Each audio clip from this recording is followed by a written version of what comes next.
Será o fim dos médicos? Agora, com a nova tecnologia da inteligência artificial, muitas coisas estão mudando na medicina e na área da saúde. Com esse mundo de gente falando mal sobre os médicos e sobre as novas atitudes, as coisas estão mudando. E não sou só eu que estou falando isso, porque Bill Gates citou que em 10 anos, médicos e professores serão substituídos pela inteligência artificial. Ele não falou como, ele não falou quais médicos, quais tipos de professores seriam, mas que muitos humanos realmente seriam substituídos. Eu acredito muito nisso.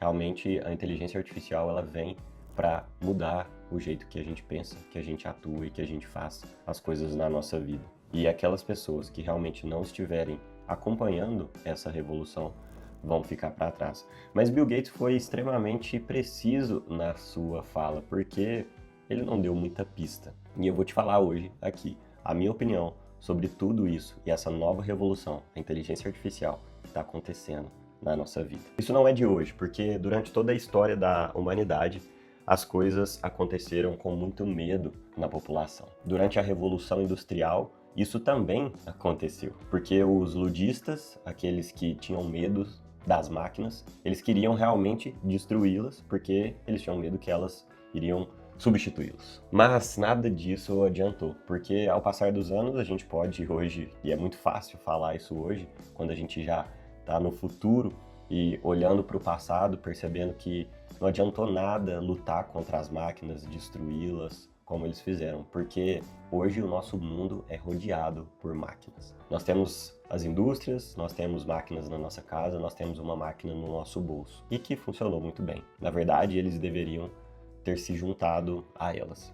E a mesma coisa aconteceu depois na Inglaterra. E quando inventaram o carro, tinham muito medo. Será mesmo que o carro não é tão perigoso e que é melhor a gente ficar com o cavalo? Será que os carroceiros não irão perder os seus empregos com o surgimento do carro?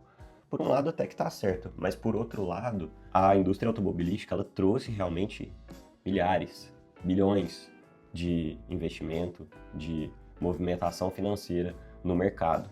E isso, com certeza, foi melhor do que manter os carroceiros trabalhando. E, por um outro ponto, sobre a questão do carro ser perigoso ou não, isso também foi uma dúvida. Pensaram que realmente deveriam ficar com os cavalos. Só que, com o tempo, as coisas vão evoluindo. A segurança do carro melhorou. Uma curiosidade é que na Inglaterra, eles tinham uma lei que um homem deveria andar com uma bandeira vermelha avisando que um carro estava chegando. Ele andava na frente do carro. E esse carro, ele só poderia andar até 7 km por hora. Então, era tudo muito diferente. Mas as coisas evoluíram, as coisas mudaram. Sobre o medo dos professores, com a internet falaram que os professores iriam acabar, porque agora todo o conhecimento estava na internet, era muito fácil uma pessoa identificar o conhecimento, aprender, correr atrás. Mas isso não aconteceu. A internet veio, ela veio para nos ajudar, mas ela não substituiu professores. A mesma coisa com a medicina. Será que agora a inteligência artificial vai substituir realmente o médico? E como a gente vê em locais na China, que agora o paciente entra dentro de uma cabine e ele consegue simplesmente ser atendido ali por um médico. Talvez a cultura do Oriente seja muito diferente da nossa. Eu não acredito muito nisso.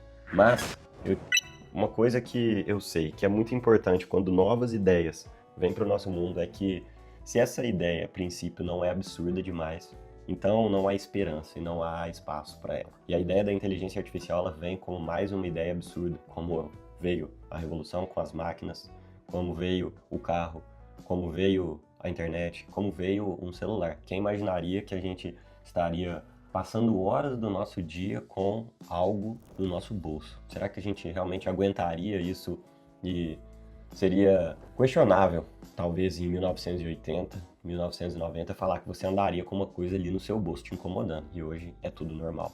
Então a inteligência artificial ela vem sim com esse mesmo propósito. E ela vem num momento muito interessante da medicina, em que a medicina está sendo muito criticada, e é o que a gente vê muito, né? Pacientes falando que os médicos não têm mais tempo, pacientes falando que médicos fazem consultas rápidas, não dão atenção para o paciente, não encostam no paciente. A gente sabe que isso não é a maioria, mas é o que acontece sim hoje na nossa prática. E vem num outro momento também em que os médicos passam por grandes situações difíceis, né? porque a carga horária da medicina, a carga emocional da medicina, ela é sim puxada, e todo médico sabe muito bem disso. O médico durante a faculdade ele passa por momentos difíceis, durante a residência também e até mesmo depois, com esperanças de que realmente um dia tudo vai melhorar, mas trabalho muito, é muito exigido. Isso o médico sabe muito mais do que qualquer outra pessoa, a carga emocional. E ela vem num momento em que os médicos estão passando por situações extremas de trabalho. Segundo a Associação Paulista de Medicina, em cada 4 médicos trabalha mais do que 60 horas por semana. Os médicos hoje, com a carga excessiva de burocracia, estão tendo momentos de problemas com ansiedade, depressão, burnout. Estão ficando totalmente perdidos no excesso e na carga de trabalho. E muito disso se deve realmente à burocracia que eles acabam tendo que ficar expostos. Algumas pesquisas mostram que os médicos têm gastado em torno de 3 horas e meia por dia só com burocracia. É algo surreal. E por isso a inteligência artificial vem mais nesse ponto também, para realmente fazer a diferença na medicina e fazer a diferença para o médico. E por isso, eu vou te contar aqui alguns pontos hoje que você precisa saber para dominar a inteligência artificial na sua medicina. E eu vou te contar, na verdade, 3 pontos que você precisa saber. A primeira coisa que você precisa saber é que, com certeza, a inteligência artificial hoje é uma realidade. A inteligência artificial hoje ela já traz benefícios para a medicina. Hoje, por exemplo, na área da oftalmologia, nós já temos uma lente intraocular que foi feita usando inteligência artificial. E isso a gente consegue reduzir o tempo de estudo, a física, o estudo em óptica, refração de uma lente intraocular para o tratamento de catarata. Do mesmo jeito, a gente sabe que a inteligência artificial hoje ela consegue identificar padrões em imagens, como uma imagem de uma retinografia ou uma tomografia ou um raio-x, e trazer resultados que o ser humano não consegue ver. Por exemplo, em um trabalho que foi feito com milhares de retinografias, que é a imagem do fundo do olho, e foi visto que a inteligência artificial conseguia identificar padrões e ela sabia me falar, naquele resultado do estudo, em mais de 95% das vezes, se aquela retinografia era de um homem ou de uma mulher. Algo que hoje nem o melhor oftalmologista consegue fazer. Então sim, ela vem para mudar o nosso dia a dia, o paradigma de como construímos a medicina. Por isso, realmente, a inteligência artificial é uma realidade. E mais um estudo muito bom que foi feito com essa analogia. Em 2013, fizeram um estudo com radiologistas, em que colocaram esses radiologistas para analisar tomografias de tórax, e eles tinham o objetivo de analisar um nódulo pulmonar. E nessa análise, eles ficaram muito vidrados naquele nódulo. Eles tinham que encontrar, saber como era aquele nódulo pulmonar. E eles esqueceram que tinha, na verdade, uma outra coisa que aparecia na tomografia. E cerca de 83 a 85% dos radiologistas não viram essa alteração. E essa alteração, na verdade, era um macaco que estava na tomografia e era bem evidente. Mas pensa, se aquela inteligência artificial que estava ali, analisando toda a retinografia que eu acabei de citar, se ela pudesse estar com um radiologista analisando as imagens, com certeza ele não teria comido bola. E a gente sabe que na medicina a gente come bola. A gente acaba errando por excesso de burocracia, excesso de tarefas, excesso de atendimento e vários outros vieses que nós temos na medicina. Por exemplo, se a gente vê uma doença na semana anterior, com certeza a gente tem esse tipo de viés para pensar nela na próxima semana. Isso acontece muito. E com certeza com a inteligência artificial isso poderia ser mudado. Mas não só poderia, como já está sendo. Agora, em alguns hospitais, já estão sendo usados inteligência artificial junto com os radiologistas e com as equipes para que eles possam analisar os exames. E aí a gente tem vários pontos. Ele pode analisar principalmente as alteradas e a inteligência artificial analisar os exames normais, ou, junto com ele, nas alteradas, achar algo que ele não está vendo.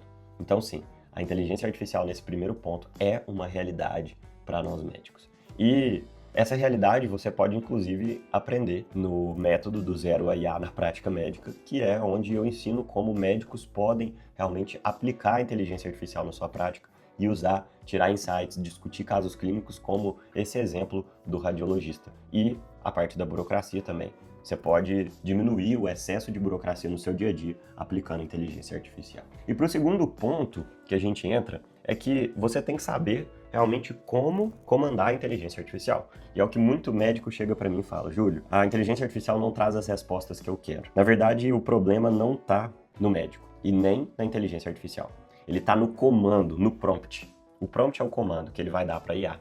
E se ele dá um bom prompt, ele consegue dominar a inteligência artificial. E aí, preste bem atenção, que agora eu vou te falar os 6 pontos, na verdade, os 7 pontos, para você dominar a inteligência artificial na sua medicina. A primeira coisa que você tem que saber é que na hora que você dá um comando para a IA, você precisa colocar a persona. A IA pode ser quem você quiser.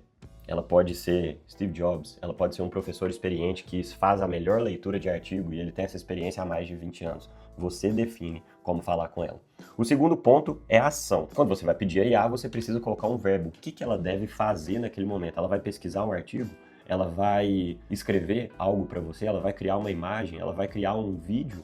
Você vai definir isso. A terceira parte é o contexto. O contexto ele é essencial hoje na inteligência artificial.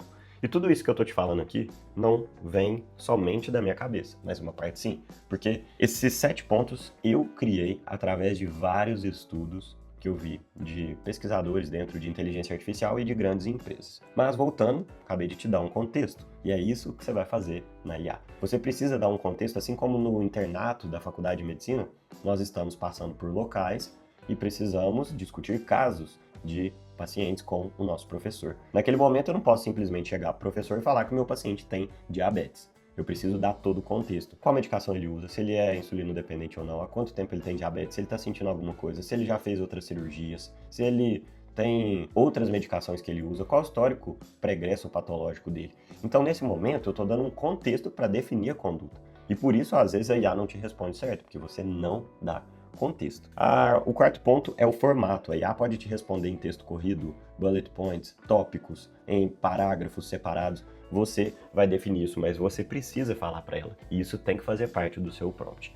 O quinto, o tom e o estilo. É muito diferente quando você vai fazer uma orientação para um paciente que é leigo da sua área ou quando você vai dar uma aula para um especialista da sua área. Entendeu a diferença? O tom e o estilo, você deve avisar a IA para saber o que ela vai trazer para você. O sexto ponto são as limitações. Ao mesmo tempo que você pede algo que a IA deve trazer para você, você deve pedir algo que a IA não deve trazer. Então, se você vai pesquisar um artigo científico dos últimos 5 anos, você não quer que venha um artigo de 2015.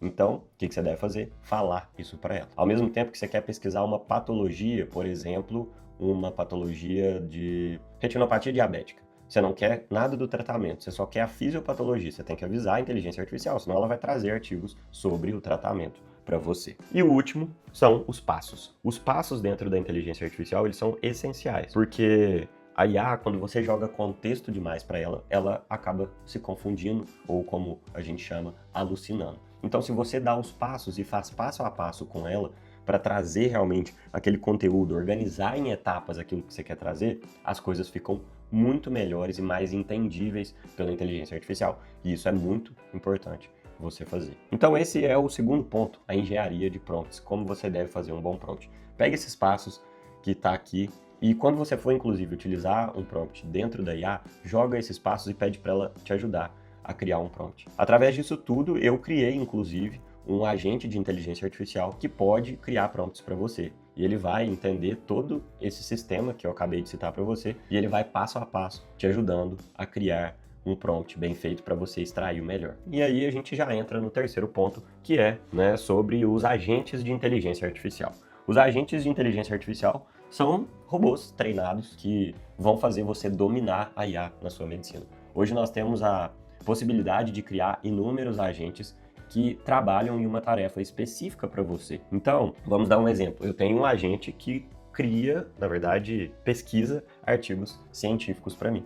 E ele pergunta tudo bem estruturado, qual o título do artigo, o tema que eu quero, de quais anos que eu quero, se eu quero fazer, o que eu vou fazer com esse artigo, se eu quero criar um TCC, se eu quero criar uma aula, se eu quero apresentar algo desse artigo para o meu paciente. Então, ele me pergunta tudo destrinchado. Você responde essas perguntas e depois ele traz a lista de artigos. E por que que aqui é o melhor jeito de você pesquisar artigo científico? E sim, eu te falo, é o melhor jeito, acredite. Eu já testei vários. Porque aqui ele vai trazer tudo estruturado para você, passo a passo. Ele traz o título, ele traz o código, né, o DOI do artigo para você acessar e o melhor, ele já vai te dar o link, porque com o link você consegue conferir se aquilo é real ou não. E por isso que ele fica sensacional. Então ele vai te direcionar, em vez de você ir lá no PubMed ficar procurando artigo por artigo, você já vai direto ao ponto com esse agente. Então esse é um dos exemplos. Eu tenho um agente que cria aulas para mim, um agente de inteligência artificial. Eu tenho agentes como agentes de segundo cérebro.